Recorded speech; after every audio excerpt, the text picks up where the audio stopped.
Tapi mereka nggak pernah lihat saya, mungkin nggak kenal sama saya, berani menunjukkan saya. Masa nggak lucu? Berarti Ibu istilahnya sangat kecewa kepada Kecewa sekali saya. yang tayangkan berita Iya, di Facebook, Bu betul, ya. betul. Oknum Itu oknum yang tidak bertanggung jawab. yang mengaku media, Bu ya. Iya, iya. Nah, tapi dia oknum, Bu ya. Oknumnya. Namanya Yudi ya Iya, di Facebook ya. Yudi merhaban itulah. Saya nggak pernah berteman dengan beliau.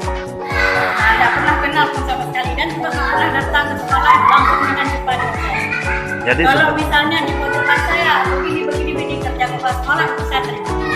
Tapi dia nggak pernah tegur, saya juga nggak pernah tegur, saya juga nggak pernah jumpa dengan beliau. Dia siapa orangnya saya tegur. Berarti ini etika kurang baik. pesan Ibu macam mana, Bu? Gimana? Pesan Ibu untuk orang seperti itu? Mudah-mudahan ke depan dia sadar itu aja.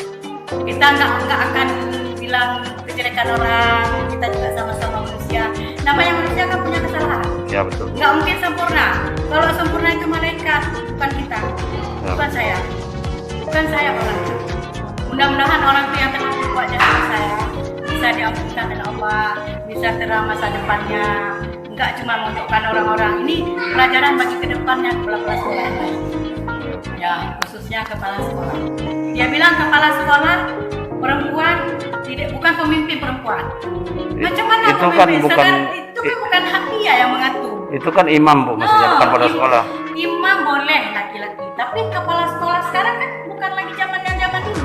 Ya. Sekarang kepala sekolah bisa perempuan juga bisa laki-laki. Ya, Bukan dia aja.